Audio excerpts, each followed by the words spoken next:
abasajja abaami baffe abalungi ntandise mbagamba nti mwegendereze nnyo oba paying attention nnyo ku mukazi wo ng'omuzina. Mulekerawo okulobooza okubanga mweroboozaako oba mwekka nkitwale bwe ntyo. Omusajja abeera mu mmana ng'akuzina naye ng'akufumita bufumisa agenda bugenzi juuju ng'akuwuuba adde n'adda eri teyeenyeenya takola kiri awo kiri productive sorry takola kintu kyonna kukebera ku ggwe gwazina onyumirwa oba tonyumirwa. Bw'amala n'agamba nze senga omukazi ne bwe muzina ntya bannange mmana tetoba, senga omukazi ne bwe nkola ntya bannange omukazi wange n'okumusaba emma n'okumpaako bya lutalo. Omukazi bw'oba omuzina ng'omusimbi omukira muva ku bino ebaleekaana mbulekerawo waliwo oyo omanyi mugamba nti noyo omukazi ye yeesi y'omukazi kituufu wali abakazi bwe bato era nga byayogera birekerawo nga bya ddala nga just tasobola kwekontrolinga nga like afairinze ofuna ebigambo ebituufu ebyokukozesa. Kyova olaba ekintu ekisobola okutegeeza ekituufu oba omukazi anyumirwa oba tanyumirwa ye kye tuyita body language.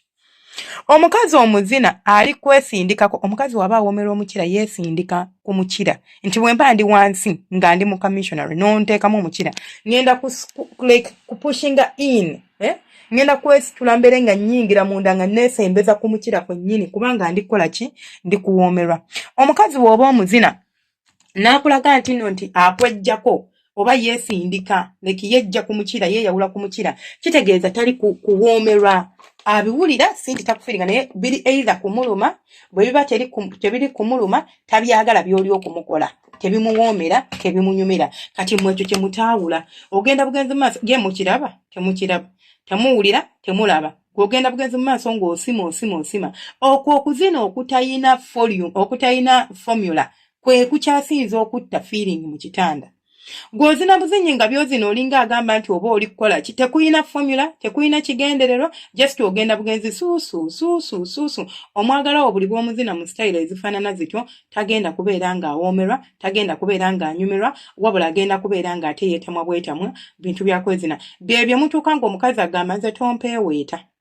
Omuweeweeta tareactinga omuweeweeta alinga omugogo omuweeweeta ali awo akutunuulidde naawe ogenda bugenzi mu maaso nakumuweeweeta. Stop for heaven's sake. Yimirizaamu ky'okola osooke weebuuze kyendiko kye kituufu oba nedda ngenda mu maaso oba ndekeraawo instead of just okugenda bugenzi opaala bupaazi cuku ogenda kwesanga ng'omuntu okoze eki omulumizza bulumya oba ogenda kwesanga ng'omuntu munnange ate takyagala bintu bya kwegatta naawe. Omukazi oli kumunuuna bakuli abamu munuuna bakuli osanga omukazi naganze saagala kungwa bakuli. Kati kambabulireyo ekintu kimu buli mukazi ku nsi kuno anyumirwa nnyo bakuli. Kizibu nnyo okusanga omukazi nga yetayagala bakuli obanga yagamba nze baneesenga Faith bakuli yantama baneeze saagala bakuli. Abakazi abasinga bakuli bagyagala.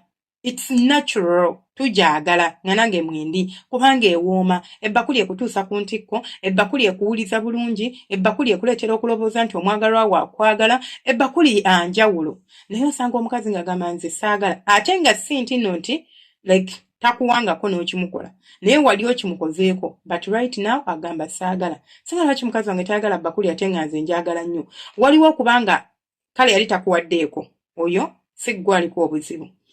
Omuntu gye yatandikira yeewaavu obuzibu naye waliwo gwe baawaako kati nga ssaawa zino takkiriza. Omanyi lwaki takkiriza? Because kati ssaawa zino ze twogereramu wamutama wamuddangako n'omunuuna katono omukutuleko enfuli n'ozisikabusi omukazi n'akulaga nti binnuma omukazi akwesikako gwe n'osigala bannange nze abasajja ate muntabula oli kunnuuna musino n'enkukwata omutwe n'engusindika nga ndi kwejjako n'osigala ng'okanuuna kitegeeza kinnuma oba tebinyuma. Lekeraawo stop. Omukazi waba anyumirwa agenda kukwata ku mutwe aguweeweete agusiimuule agenda kukwata omutwe agunyigire mu magulu awo otegerera nti awoomerwa oba anyumirwa. Naye bw'aba nga tali kukola ekyo diya wange omulungi it simply means tali kunyumirwa tali kuwoomerwa tebiri kumukolera.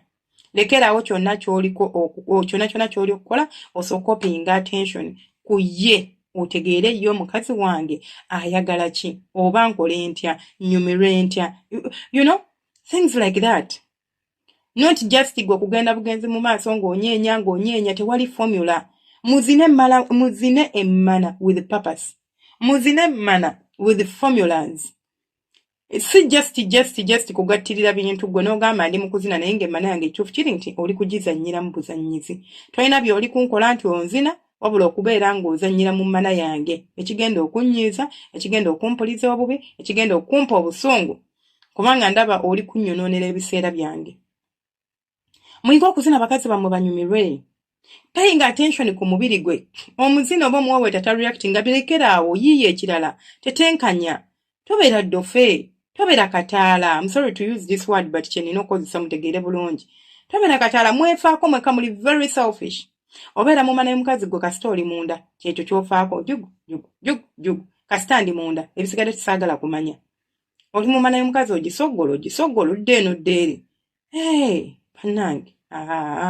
Banywanyi bange oba baami baffe abalungi bambi mweddeko. Emmana mugizina bubi. Bannange mutuzina bubi. Omukazi mbu tayagala muweeweeta. Omukazi mbu tayagala kumugwa bakuli. Omukazi tayagala kabuzi kitegeeza kabuzi ogizina bubi. Nyoonya. Kabuzi eno nsobola nti ogye muzina omukazi n'anyumirwa n'asikina n'aleekaana nange ne mpulira bulungi nti omukazi wange mulekaanyiza musikinyiza anyumiddwa. Instead of just go kuzina buzinyi kapaalo. Tofuddeeyo. Yamanyi oba tebimuwoomera. Nze kasita ndi muzina. Jugu wonyenya oli eno yeeriwe nawe nojjudde buli wamu mb'ozina mmana. Omanyi omuntu okwesansabagalira mu mmanayo. Ndi bulala ng'okwesansabaga era kituufu mwesansabaga. Ng'ojjudde mu mmana ya munno weesansabaga olinga ekizibu takuwulira. Nga nawe kennyini totegeera ky'oliko. Kati ebyo bye buzina abakazi ebitalina formula mubirekeraawo kubanga ekituufu kiri nti si birungi n'omulundi n'ogumu. Abakazi bammwe bagenda kutuuka ekiseera nga ne bw'omusabako anoonya ngeri yakugamba saagala nga gwe mazima ng'anoonya ngeri yakugamba nti saagala asobole okweggyako yeewonya ekibambulira. Then nasigaira nga nze Senga Faith 256 temwerabira ku subscribinga, ku likinga no commentinga.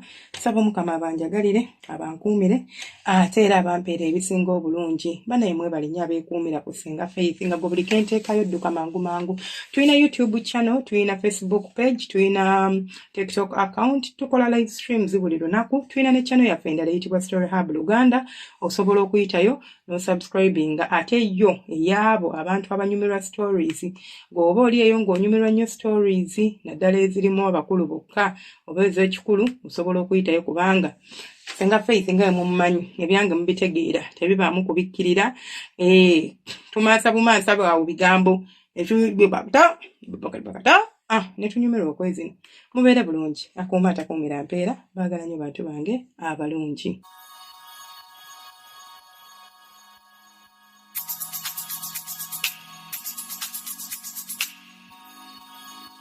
Yeah.